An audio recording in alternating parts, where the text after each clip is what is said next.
They held me down before I could scream.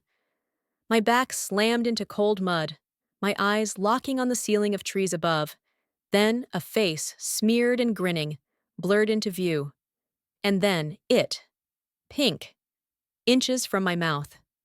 My pulse exploded. I thrashed, but rough fingers crushed my nose shut, and when I opened my lips for air, he shoved himself in. I gagged, choked, fought. He didn't stop. Not until he was done. Not until I tasted the salt and hate and shame. Then nothing. Just silence and the echo of their laughter retreating like wolves into the dark. I lay there, frozen, filth clinging to my clothes, that vile taste coating my tongue like acid. Something inside me was torn, gone. And as the sky spun above, one truth settled deeper than the bruises. By Monday, everyone at school would know. Whatever life I had before it ended, right there, in the mud, I stumbled home like a ghost, broken and numb, not even bothering to clean up. I just knew I couldn't live like this anymore. My hands moved on their own, opening the drawer, retrieving the gun, sitting on the edge of my bed with the weight of the barrel pressing into my skull. I pulled the hammer back. One squeeze. That's all it would take. But the door flew open, crashing against the wall. My father. We locked eyes. He raised his hands and pleaded with his voice, not his fists for once, but it meant nothing. He was just another tormentor in a longer list, one who called it discipline when his belt left welts. I didn't care what he had to say. Then Emily burst in behind him like a thunderclap, shoving him aside with a fury I hadn't seen before. She crossed the room in 2 steps and snatched the gun from my hand. It fired as it left my grip, heat, sound, a flash of fire. My ear burned, my head rang like a bell, but the bullet missed. It punched a hole in the ceiling instead of in me. Father didn't speak. He just took the gun and stormed out. Emily, always the shield between me and him, wrapped me in her arms and guided me to the bathroom. I stood dazed under the shower while she barked orders, scrubbed my skin raw, then handed me one of her robes. Slipping it on felt strange, comforting, right somehow. We sat on her bed, silence thick between us. Then she asked, "Why did I want to die?" I resisted, but she waited. She always knew how to wait. Emily had raised me more than either of our parents ever had. She earned those answers, and they poured out like a flood I couldn't hold back. How I was mocked, called names, my masculinity shredded day after day, the teasing, the beatings, and finally, what those boys did to me. I confessed everything. My voice cracked, my hands trembled. Sobs racked my chest as I choked out the shame, the filth, the powerlessness of it all. I told her how I laid in the dirt like discarded trash, the taste still lingering in my mouth, and how death seemed cleaner than that memory. She held me close, rocking me like a child again, and I let her. My tears soaked her robe. She didn't flinch. Our mom had died when I was just a kid. Emily was 10 years older and stepped into the mother-shaped hole without ever being asked. Dad? He worked, slept, and rarely spoke unless it was to bark or yell. He had some dark secret simmering beneath the surface, but I stopped caring what it was a long time ago. What mattered was that no matter how hard I tried to win his approval, I failed. I was too small, too weak, too soft. A constant disappointment. He thought fists could sculpt me into a man. Spoiler, they couldn't. All they did was bruise what little hope I had left. Only Emily stood in his way. At 24, she didn't fear him like I did. Twice she called the cops on him. After that, he learned to keep his distance when she was around. That night, she tucked me into her bed, sat in the chair like a sentry, and let me drift into a dream where I was strong enough to fight back. I didn't return to school. Couldn't. Just a few days remained until summer anyway. Emily worked during the day, but came home for lunch, always checking in. One afternoon, she dropped the bomb she was moving out. Panic twisted in my chest, but before I could beg her to take me with her, the front door opened. Gramps. I hadn't seen him in a while. A retired doctor with kind eyes, and a presence that made you feel safe just being near him. He never liked my father. They barely spoke. Gramps wasn't afraid of him, though, not even a little. He walked in, saw me, and didn't ask what happened. He already knew. He didn't need the details. "You and Emily are coming with me," he said, no room for argument. "It's time. With your father the way he is, I don't even want to imagine what might happen next." I blinked. Emily nodded. "We're both moving in with Gramps," she said, squeezing my shoulder. "You won't be alone." "But what about Dad?" I asked, my voice small. Gramps didn't miss a beat. "He can yell all he wants. My lawyers are ready. We'll remind the court of every time he's been in jail for domestic violence. Against you, your mother, all of you. We're not coming back." "Pack only what matters, we're not coming back," Gramps said, voice calm but ironclad. He didn't raise his voice. He didn't need to. You just knew, by the way he stood there like a force of nature, that there was no arguing. Not with him. I didn't have much anyway. A few shirts, worn jeans, a tattered backpack with my notebooks, and a photo of Mom. Emily already had her boxes half-taped. Within the hour, we were in the car, driving away from the house that had never really been home. The silence on the drive was heavy but unspoken. We all knew what had happened. No one needed to say it aloud. Gramps just drove. His house was warm and smelled like wood polish and old coffee. It was quiet, safe. He handed Emily the master bedroom and gave me the one that used to belong to my mom. I stepped inside, half expecting to see her sitting on the bed brushing her hair. Her room hadn't changed. Posters of dreamy boy bands still clung to the walls, and pastel curtains fluttered in the breeze. The dolls on the shelves looked like they'd just been played with. It was a time capsule, a girl frozen in time. Not a memory, but a presence. Emily slipped in behind me, closed the door gently, and sat down across from me on the bed. Her expression had shifted firm, calm, resolved. "We've got a chance now, a clean start," she said. "But there's something I need you to think about." I nodded slowly, sensing the shift. "You told me you wanted to get even," she continued. "But let's be real, you won't be able to, not as you are. You were broken that night, every part of you questioned.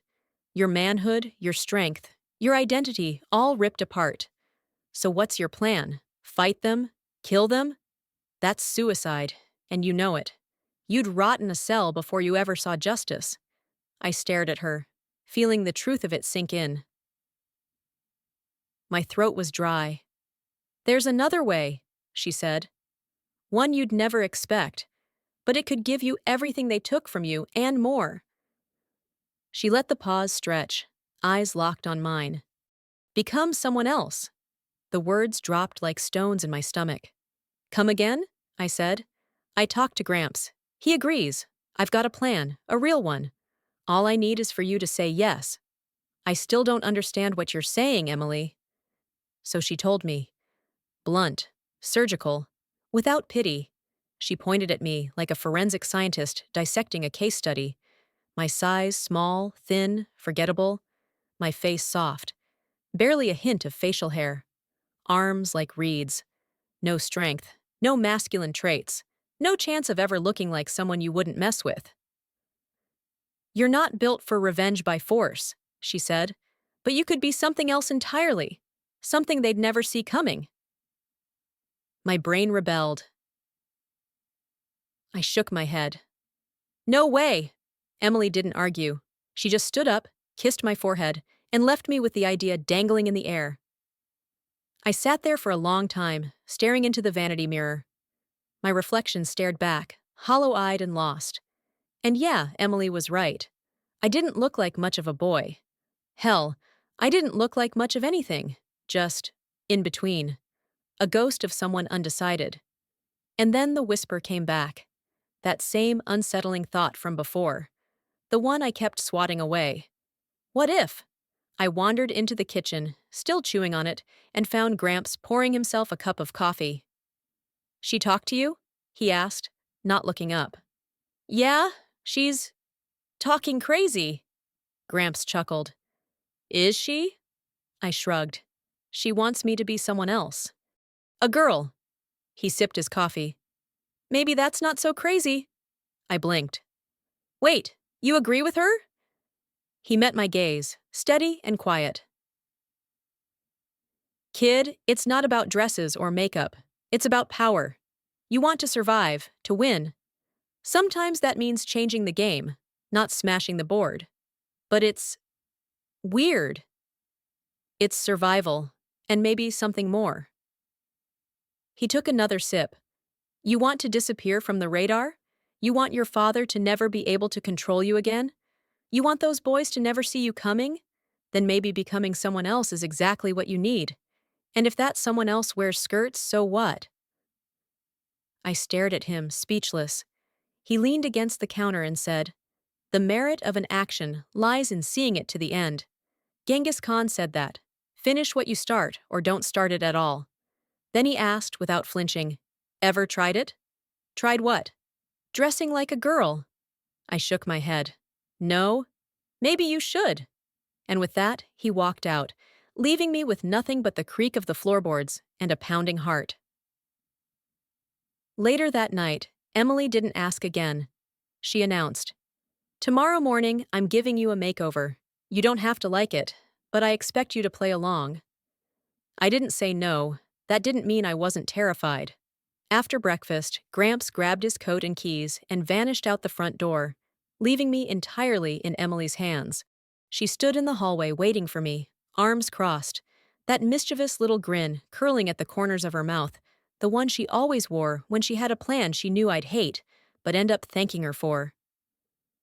So, I asked, not hiding the suspicion in my voice, why exactly do I have to dress like a girl again? She inhaled deeply, settled onto the couch, and gave me that stare, sharp and calm, green eyes locked onto mine like lasers. You and I both know the truth, she said, measured and low. If you stay the way you are, nothing changes. You're in a new school zone, yeah, but word travels. Someone talks, someone posts something online, and boom, it's over. Same hell, different zip code. I didn't argue. I didn't need to. She had a point. But if we turn you into someone new, she continued, leaning forward, nobody connects the dots. You get to go to school, not as the skinny victim everyone mocks or bullies, but as just another girl, invisible in the best possible way. You get to be safe. I swallowed. You really think this will work? She smiled wider. Why don't you help me find out? Come meet your little sister. My insides twisted, but I nodded. What else could I do? Emily dove into transformation mode with surgical precision. First came the panties soft, pink, embarrassingly snug. Then she parked me at her vanity, covered all the mirrors with towels so I couldn't see a thing, and pulled out an army's worth of makeup brushes. She named colors like sunset copper and cloudberry plum, as if I should know what they meant. I just blinked and let her go to work. Foundation, powder, eyeshadow, I lost track. Her hands were fast, practiced, and surprisingly gentle. Then she slicked down my hair, twisted it into rollers, and locked them into place with pins. After that, it got real. She helped me into a waist cincher that yanked me in tighter than any hug I'd ever had. A front-clasping bra stuffed with socks followed, pantyhose that gave my legs a smooth shimmer, a panty brief that flattened everything up front, then a silky slip, and finally, a cherry-red dress, sleeveless, short, and zipped up the back with a sound like sealing fate. It was like being wrapped in a whole new skin. Emily stepped back and appraised her handiwork. Not done yet, she said, and led me back to the vanity. She pulled the rollers out, curled a few strands with hot irons, slipped earrings through my lobes, fastened a thin gold necklace, dabbed on blush, then lipstick. The moment stretched, her grin grew wider, and then with a dramatic flick, she yanked the towel from the mirror. I gasped. The girl staring back at me wasn't a stranger, and yet she absolutely was. She had my eyes same green as Emily's, but the rest? She was small, curvy in the right places, legs long under the hem of the dress. Her lips were red, her hair perfectly styled, her figure subtly feminine. I blinked. She blinked. I stepped closer, and the girl in the mirror stepped with me. God, I whispered. I look gorgeous? Emily grinned. Told you. Now turn around, let me see all of it. I did, dazed, and felt the hem of the dress tickle my thighs. It swirled when I moved. My heels clicked on the hardwood. Everything about my body felt unfamiliar. But not wrong, just new. We walked into the family room, and I was trying to figure out how to sit like a girl when the front door crashed open. Father! Where is he? He barked. Emily didn't flinch. Who? You know damn well who I mean. That little runt of a brother, where is he? I'm gonna teach him a lesson for sneaking off. He stormed toward Emily, jaw clenched, rage boiling off him in waves. I froze. My legs screamed to run. If you know where he is, he growled, you'd better. I don't. Emily cut him off, calm as ever. And if you don't get out of this house in the next 5 seconds, I'm calling the cops again. You're trespassing. His eyes landed on me, confused. Who's this? This is Chloe, Emily said, her voice like ice. A friend. Now leave. He looked at me, really looked, but didn't recognize a thing. His expression soured, and with one final glare, he turned and slammed the door behind him. Emily burst into laughter, doubled over, tears spilling from her eyes. He didn't know. He didn't even blink. I wanted to laugh with her, or cry. I couldn't tell which. He called you Chloe, she said, wiping her eyes. You pulled it off perfectly. I just nodded, heart pounding. For the first time in my life, I had vanished. Not from sight, but from expectation. I was someone else, and not even the man who beat me knew I was standing 3 feet away. We made lunch after that, sandwiches and quiet disbelief, and were at the table when Gramps returned. He paused when he saw me. His brows lifted. But he said nothing, just sat down and passed the mustard like it was the most normal thing in the world. Still, I caught him sneaking glances when he thought I wasn't looking. Later, while we washed up, Emily asked how I felt. Okay, I said, and it wasn't a lie. But okay didn't come close. Everything felt different. How I stood, how I moved my arms, even how I breathed. My body seemed to instinctively shift into this new rhythm, subtler, softer, more controlled. It wasn't uncomfortable. It just was. Alone in the room afterward, I found myself staring in the mirror again. I reached for the lipstick, unscrewed the cap, and smoothed it over my lips like I'd done it 100 times. Then I noticed the perfume bottle. I hesitated, then spritzed. It smelled amazing. I didn't understand what was happening inside me, but I made a quiet decision. Just one day. I'd give this a full day. And if the world didn't collapse, maybe I'd give it another. For the rest of that day, I floated through the house like I was in a dream, barely touching the ground. Every step in that red dress feeling softer, freer. The swish of fabric around my thighs, the tickle of pantyhose, the scent of the lipstick on my lips, and the subtle floral perfume that clung to my skin, it all wrapped around me like an invisible cocoon. I even wandered out onto the patio, barefoot, sunlight warming my bare shoulders. I leaned on the railing and stared up at the clouds drifting slowly overhead, birds wheeling against the blue sky. And for the first time in what felt like years, I didn't feel like prey. I didn't feel like the skinny, hopeless thing that life had pounded into the dirt. Instead, I felt invisible in the right way. Not ignored, but unnoticed safe. And the thought crept in, insistent now, like a whisper I could no longer silence. What if I did this full time? It didn't feel foreign anymore. It didn't feel wrong. It felt like possibility. The word rolled around in my head. Girl. I mouthed it silently to myself. Girl. The image of myself in the mirror replayed in my mind those curved hips, the painted lips, that delicate shape Emily had carved out of the ruins of me. There was power in that image. Not the kind that punched back, but the kind that rewrote the story. The kind that disarmed every threat with a smile, turned trauma into control. Maybe this was the road back. Maybe this was the only road. I didn't know if girls ever went through what I had endured, but I knew what kind of girl I wanted to be. One with the power to rewrite what had been done to her. One who chose everything from now on. I smiled, suddenly sure. Then I went to find Emily and tell her what I'd decided. She opened the door before I even knocked. Her smile told me she already knew. She didn't say, "I told you so." She just pulled me in and held me tight. "You're going to be okay," she whispered. "We're going to make sure of it." That night, after dinner, I found a drawer of nightgowns and pulled out a soft blue one. I slipped it over my head, felt the cool fabric settle on my skin, and crawled into bed. For the first time in weeks, maybe months, sleep came easily and without nightmares. The next morning, Emily and I had breakfast, then headed back to my room with a mission. My first bubble bath. I watched the steam rise as I sank into the warm water. She handed me a pink razor, and I went to work, carefully shaving what little hair I had, smoothing my legs, arms, even my underarms. When I stepped out, my whole body tingled. It felt electric, like I just peeled off the last layers of who I'd been. Emily handed me a towel, then some fresh panties, and I dressed while she laid out makeup supplies. "Today," she said, "you do it yourself."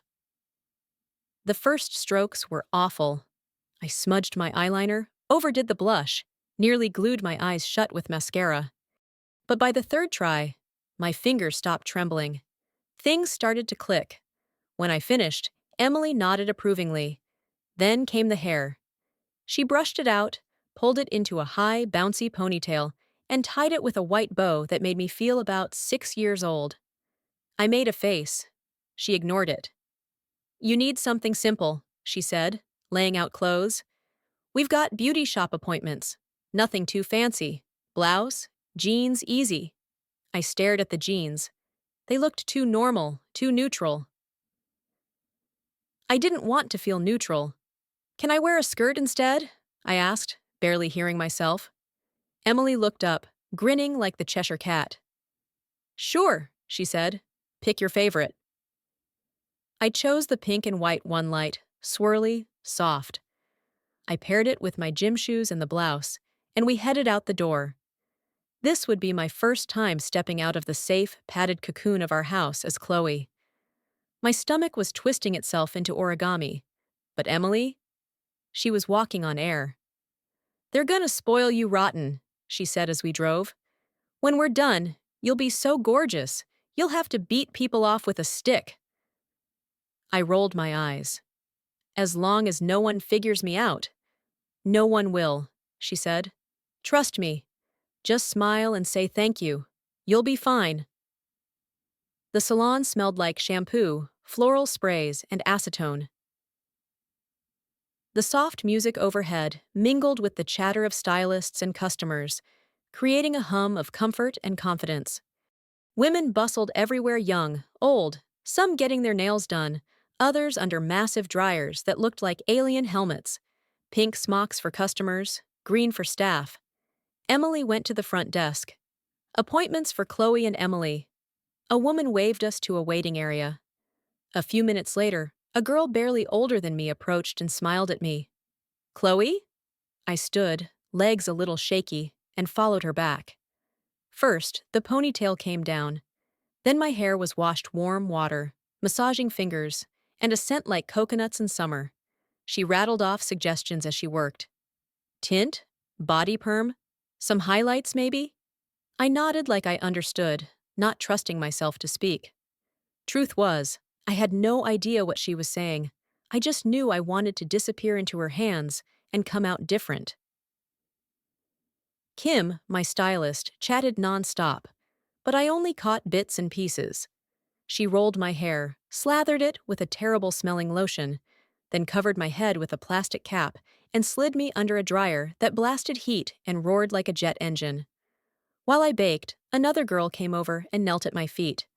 She took my hands gently, cleaned under my nails, filed them, buffed them to a shine, then started adding extensions. She worked with quiet precision, brushing on soft red polish that made my fingers look dainty, even elegant. She moved to my toes next. The color matched. Everything matched. For the first time since this began, I started to believe what Emily kept insisting. I wasn't just pretending anymore. I was becoming.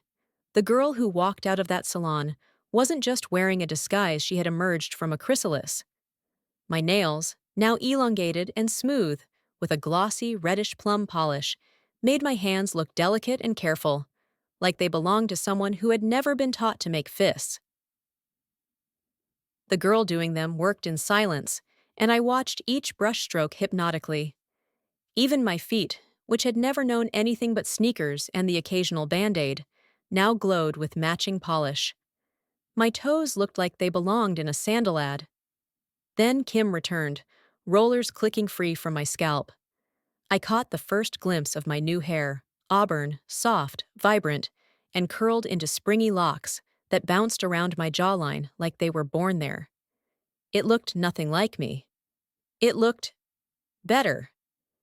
She brushed and shaped it, teasing the curls until my reflection in the mirror looked like someone from the front of a teen magazine. A younger version of Emily, maybe. Same cheekbones, same fire. Just when I thought I was done, another woman appeared with a brush in one hand and a wicked gleam in her eye. "Hold still," she said. I didn't know what she meant until the first pluck. My eyebrows. I nearly yelped. She shaped, arched, trimmed, and thinned with clinical ruthlessness while tiny hairs floated down like snow. I thought she'd made me bald, but then she stepped back, and I finally saw the full result. My jaw dropped. Gone was the awkward, scrawny boy I'd known all my life. In his place stood someone elegant. A smooth, oval face, soft, knowing eyes, lashes for days, a haircut that danced around my cheekbones. I looked like a girl who had always been a girl. Grinning, I bolted to the front where Emily was waiting. She saw me, did a double take, then broke into a smile so wide it made her eyes shine. "What you need now, Chloe," she said, "is lingerie.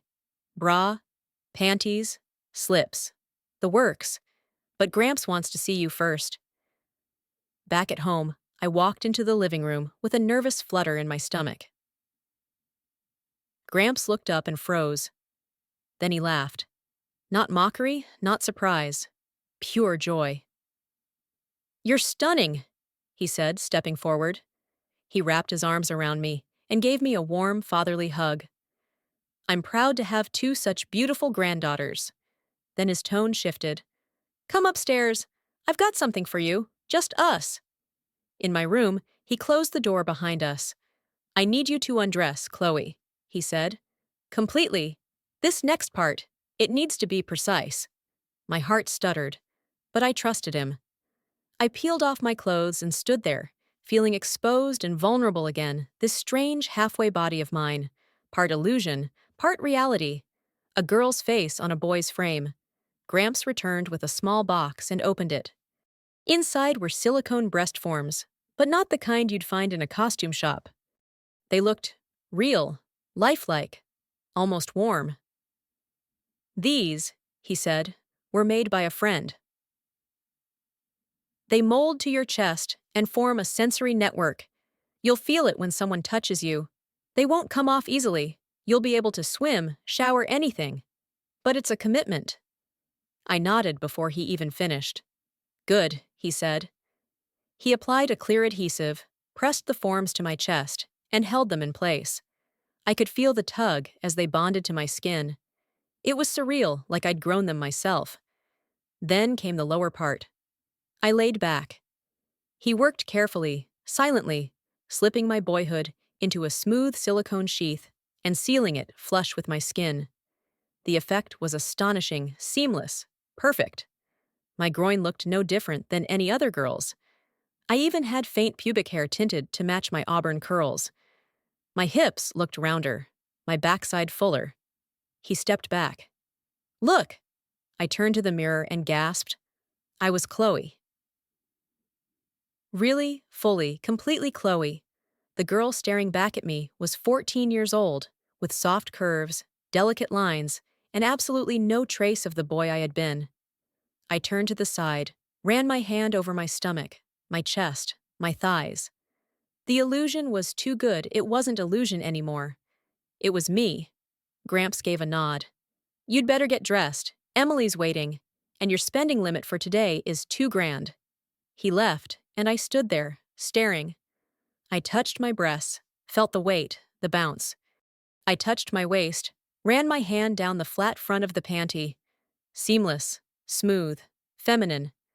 I smiled wide, eyes bright, heart thumping in my chest.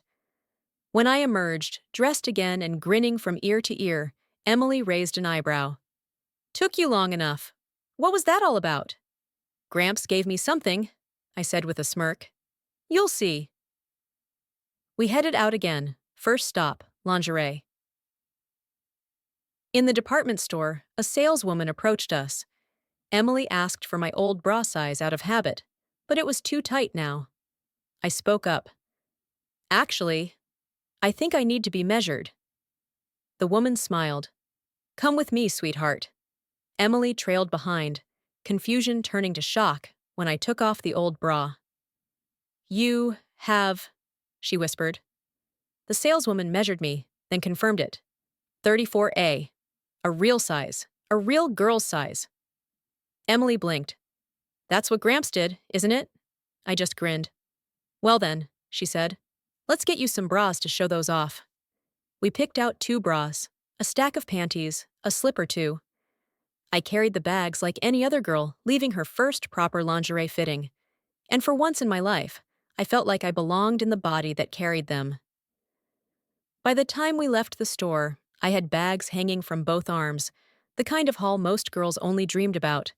4 skirts, 5 blouses, 3 dresses, a tailored suit, 4 pairs of shoes, a winter coat, a new purse, a matching wallet, and some stylish jeans and slacks. I even had a tiny stash of jewelry clinking in a velvet pouch, and my ears still tingled from the piercing. But I wasn't done, not yet. I turned to Emily with a wicked glint in my eye. Let's get a swimsuit, I said. She blinked. Seriously? I shrugged.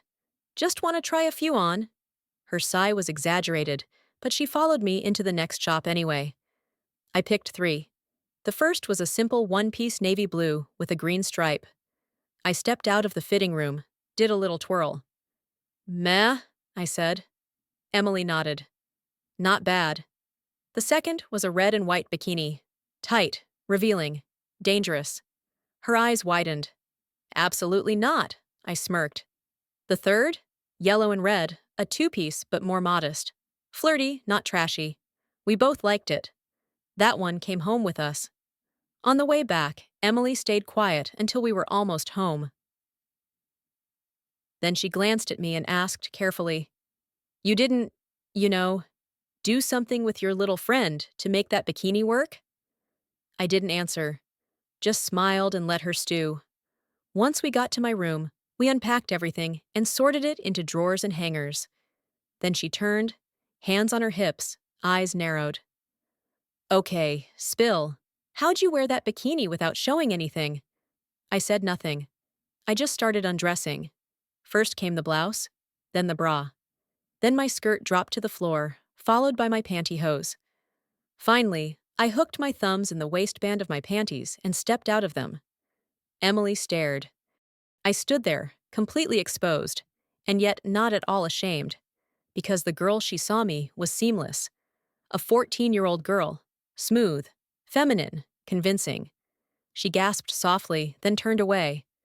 Okay, get dressed. I obeyed, still grinning. She never asked again. That night over dinner, Gramps filled us in on what had happened while we were gone. Dad had come by, screaming, demanding answers, furious to find the house empty of me. But Gramps had been ready. He handed over the legal papers, the ones his lawyers had prepared. I was old enough to choose where I lived, And with Dad's police record, the courts wouldn't even blink. He left in a rage, Gramps said. But it's done. I expected to feel fear, but I didn't. All I felt was relief. I didn't care what Dad thought anymore. His grip on me had broken. Later, Emily sat me down again. "You've got the body now," she said. "But if you want this to be real, if you want it to last, you need experience. The world needs to see you as Chloe. You need a job." I hesitated. The idea of getting dressed, made up, styled every single day was daunting. But so was the idea of going back. And I knew I couldn't stay hidden forever. I nodded. "Okay." That sealed it. One more step forward. No looking back. The next morning, I dressed with care. A fitted suit, soft blouse with a round collar, low heels. I triple-checked my makeup and fussed with my hair until it sat just right. I grabbed my purse, took a deep breath, and stepped out into the world. I had a list of job ads, nothing involving greasy food or drive-through headsets. I wanted something that matched the new me. I tried 4 offices. Too young, they said. Then I found myself standing in front of the local newspaper building. Why not? Inside, I was directed to the personnel office. A kind-eyed older woman smiled at me from behind her desk. "Chloe, right?" "Yes, ma'am." She looked me over once, smiled again, and said she had just the position, a page, or as she put it, a gopher. A go-to for this girl. I filled out the forms. Name, age, guardian, Gramps. It felt strange, but it felt good. Soon, I was introduced to my new boss, Mr. Mark Harris. Maybe 30, sharp suit, hair like a model, eyes like he'd already memorized the building's blueprints and everyone in it. "Welcome aboard, Chloe," he said. "Grab that desk. Let's take a walk." We toured the office.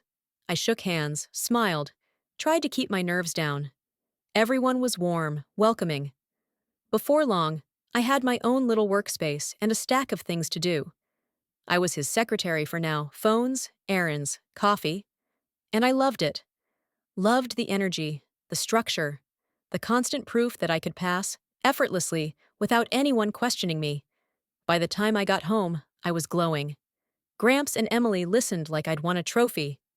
"Do your best," they told me. I already was. Weeks passed. I got comfortable. Confident.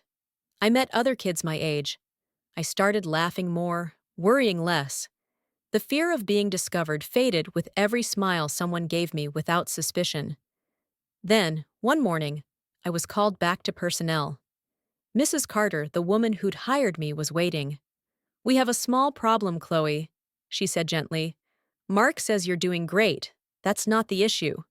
My stomach twisted. "But when I ran your social security number, it came back under a different name, a boy's name." I froze. "I can't help you commit fraud," she said softly, "but I can help you if there's more to this. So, talk to me." I didn't know what to say. My heart pounded, hands cold. But something in her eyes, the kindness, the patience, reminded me of Grandma. And I realized, maybe this was okay. Maybe the truth could be a doorway instead of a trap. Those soft blue eyes and gentle smile cracked something open in me. I sat there, barely breathing, and then I broke. It all poured out, every wound, every scar I'd been hiding. Father's violence, the beatings, the humiliation, the rape, and how all of that somehow led me here, sitting across from this kind woman, dressed as a girl named Chloe. Mrs. Carter listened in silence, nodding slowly as I spoke, no trace of judgment in her face. "Well," she finally said, "you're always clean, well-groomed, and clearly being cared for. That says something. I'll accept what you've told me for now. But I want your Gramps to come in and talk to me. I'm sure we can figure things out." I wiped my eyes. "Yes, ma'am." "Come see me in the morning, all right?" I nodded and left, the weight of the world pressing against my ribs. I felt sure it was over, that my time at the paper was already ticking away. That night, Gramps sat me down. He'd already spoken to Mrs. Carter and had a meeting scheduled. "Don't worry," he told me. "We'll straighten it out." And somehow, I believed him. The next day at work started normally. Then, around 10, Mark called me into his office. When I stepped in, Gramps was already there. So was Mrs. Carter. A man in a suit I didn't recognize stood off to the side. And Mark, looking more serious than I'd ever seen him. As it turned out, everyone in the room already knew. Gramps' lawyer stepped forward and handed me a document. "It's time," he said. "We're making it official." I glanced down. At the top, my old name. At the bottom, a new one. Chloe Ann. My hand trembled as I signed it. Mrs. Carter handed me my first paycheck, smiling warmly. "Welcome to the team, Chloe Ann." But through all of it, I noticed Gramps and Mrs. Carter exchanging soft smiles, lingering glances. Something was happening there, something sweet, something hopeful. After everyone else had cleared out, Mark called me in again. He was gentle, but direct. "I had no idea," he said. "And for what it's worth, you fooled me completely.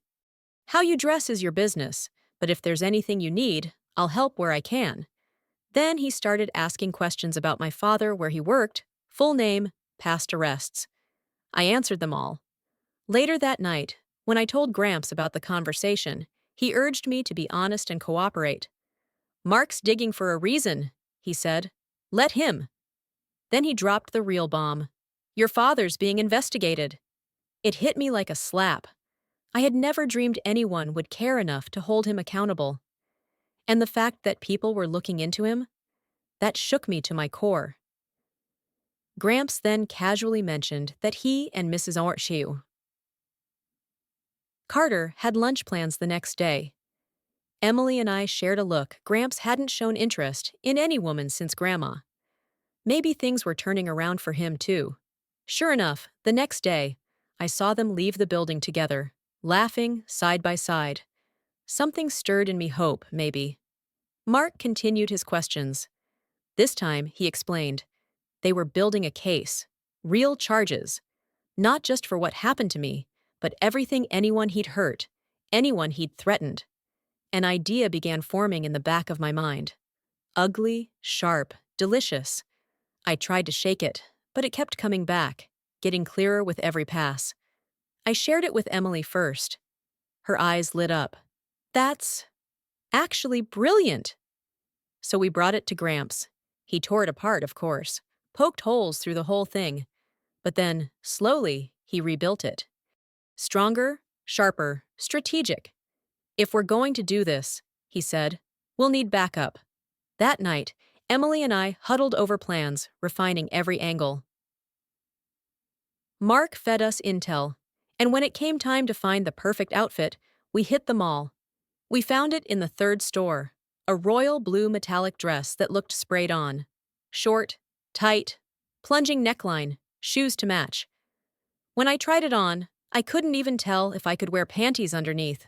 When I showed Gramps, he choked on his coffee. "You look like a tart," he said bluntly. Then, after a pause, added, "Perfect." The next evening, I came home to a full house. Emily, Mark, Gramps, Megan, one of Emily's friends, and a woman I didn't know. Mark stood up as I entered. "Chloe, this is Lieutenant Morgan. She's from the sex crimes unit. I thought she should hear your story." Lieutenant Morgan gave me a firm nod. "Shall we talk?" We went into Gramps' office and shut the door. She sat across from me, her expression calm, expectant. "Start from the beginning," she said. So I did. I told her everything. From the first moment Dad turned violent, through the assault, through the fear, the hiding, the desperation that brought me into skirts and lipstick and safety. She listened quietly, no interruptions, no sighs of disbelief. Just that steady gaze, sometimes soft, sometimes flint. When I finished, she leaned back. "I understand why you want justice. And you should have come forward, Chloe. We could have done something. Don't underestimate the law just because others failed you." Then, gently, she laid it all out. what I could and couldn't do, what was legal, what was dangerous, what lines we couldn't cross. But most importantly, she didn't say no. Now then, let's go talk to everyone else, shall we? Lieutenant Morgan's voice was calm but edged with steel, and I trailed behind her back to the family room, my heart hammering in my chest. The room was thick with silence when we entered, but after a few tense moments, everyone gave a unanimous nod. The plan was a go. Emily, Megan, and I immediately sprang into motion. We had lists to check, items to gather, scripts to rehearse. It felt like we were prepping for a heist, nerves buzzing, adrenaline flooding my veins. But beneath all that, I felt something unfamiliar. Power. I wasn't afraid anymore. Not tonight. I went to bed buzzing, fingers twitching with anticipation. I believed in what we were doing. I just didn't know if it would actually work. Saturday came, and with it, a new kind of energy. I spent most of the day fine-tuning every little detail. Emily helped with hair and makeup. Megan double-checked everything we'd prepared. When night fell, I pulled on the dress deep red satin that clung in all the right ways, and we drove to the dance. I spotted him the moment we entered. That stupid, smug grin cracked across his face like a bruise, and I knew I had him. We danced. He groped. I dodged. I teased. He bit. When I told him about the girls-only party happening the next night, he couldn't say yes fast enough. I made sure to name-drop just the right bait. He grinned, greedy and excited, and listed the other 3 boys who had hurt me. Perfect. I floated away like a siren after the kill, hips swaying, head high. Back home, I could barely breathe from excitement. My whole body buzzed with anticipation. If this went down the way we'd planned, oh, it would be delicious. And it was. Sunday night, the 4 of them showed up, cocky and clueless. Emily, Megan, and 2 more girls from school had the place looking like a low-key girls' night music. Soda, a few curling irons lying around.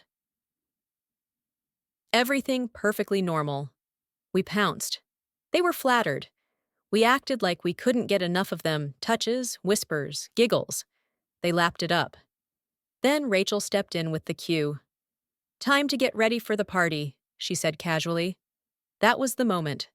The one who raped me, let's call him Alex, smirked and asked if they could come too. "I mean, it's just getting good." Megan stepped in like a queen. "Oh, sure, you can come, but not like that." Alex blinked. "What?" "It's a girls-only party," Megan said smoothly. "No boys allowed. So if you want to come, we're gonna have to girl you up." They laughed, nervous, unsure. "You're joking." "Not even a little," Megan purred. "You don't have to be pretty. Just passable." I added the bait. "And don't forget the lingerie show." Megan snapped her fingers. "Right, how could I forget?" That did it. You could see the shift in their eyes. They were tempted. They glanced at each other, probably wondering who'd back out first. Finally, Alex cracked. "All right, but you have to help us, and you can't tell anyone." "Deal," Megan smiled. We split them up instantly, each one whisked away to a different room, each with a girl assigned to makeover duty. They didn't want me helping, just in case anyone recognized me, though the odds were laughably slim at this point. 2 hours later, they emerged shaky, wide-eyed, and no longer boys in the ways that mattered. Alex became Lexi, all pink gloss and a short denim skirt. Brian, now Brianna, looked disturbingly cute. Chris became Christy. Jake was now Jada. Each had a purse, their own shade of lipstick, and enough perfume to fumigate a theater. It was glorious.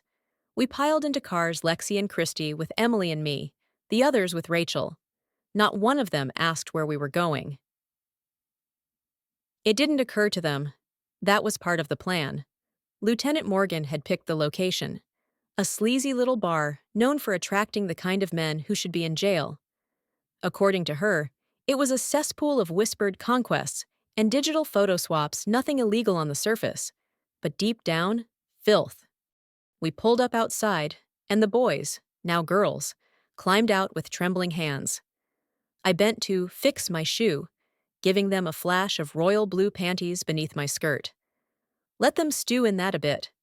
Inside, the bar was dark, grimy, and crowded.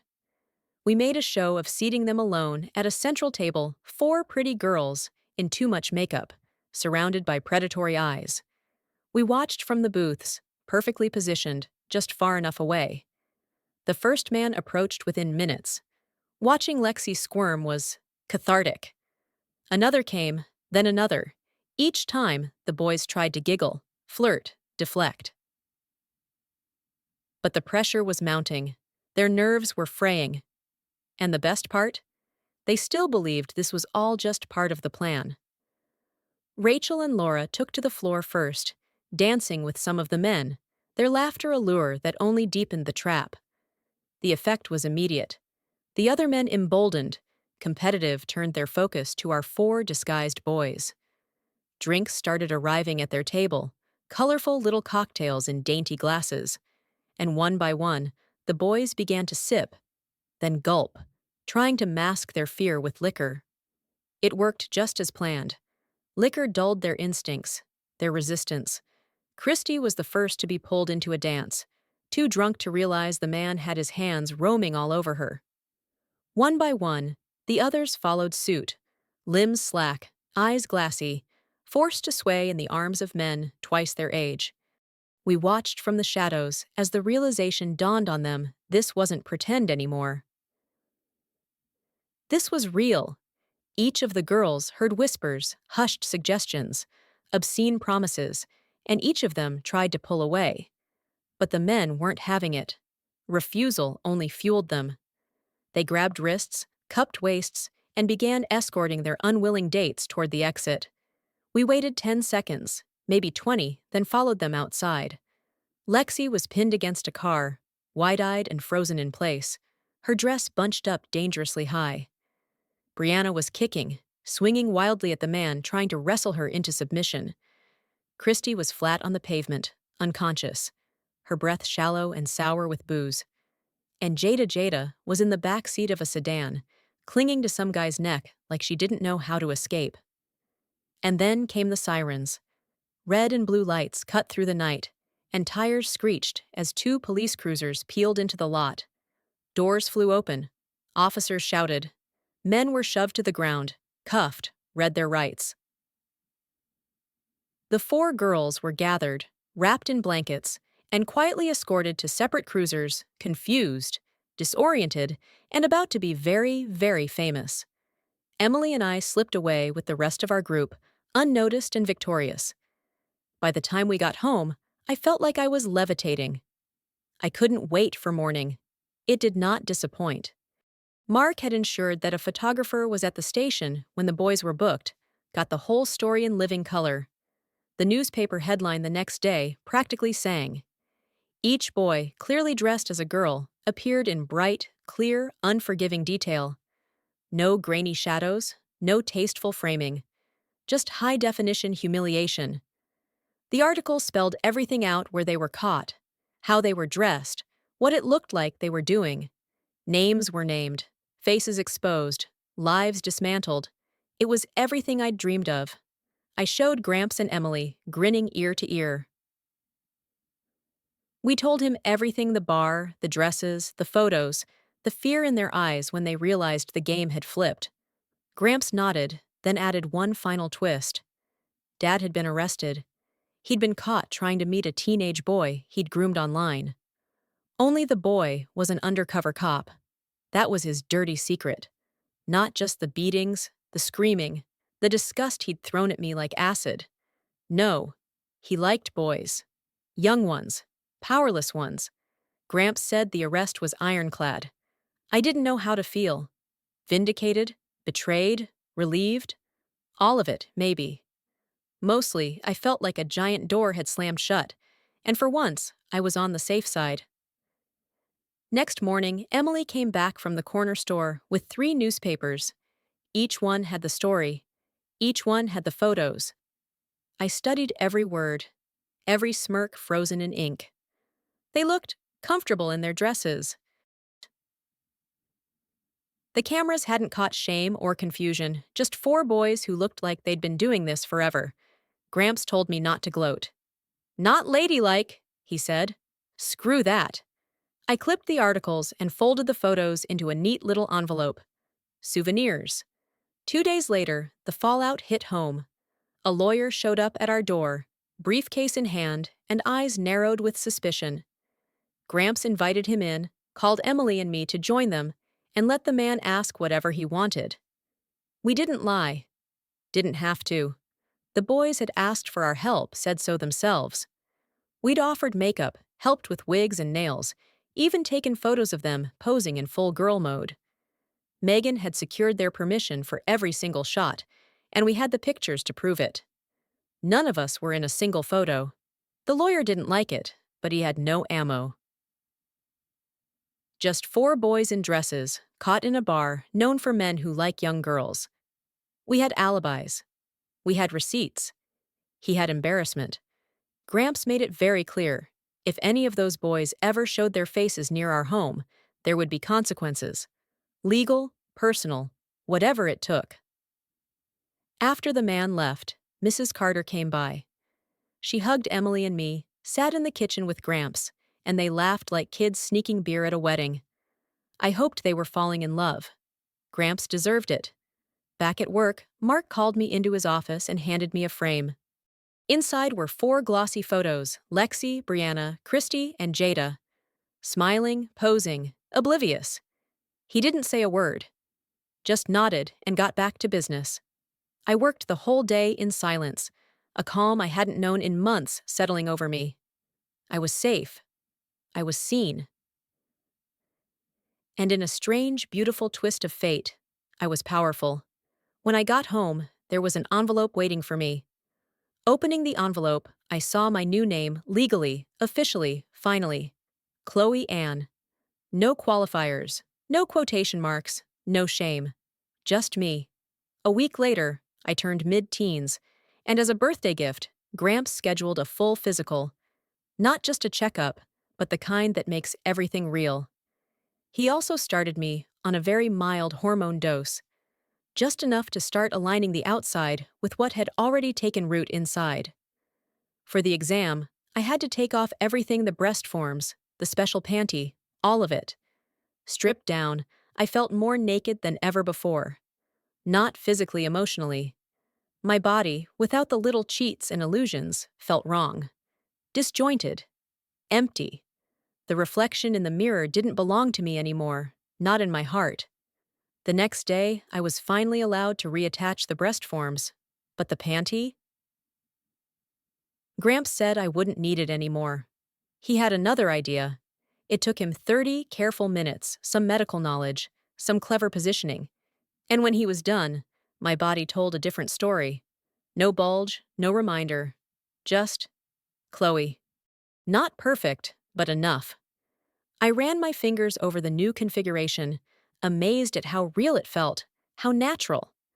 For the first time, I felt like I was inhabiting my body instead of pretending in someone else's.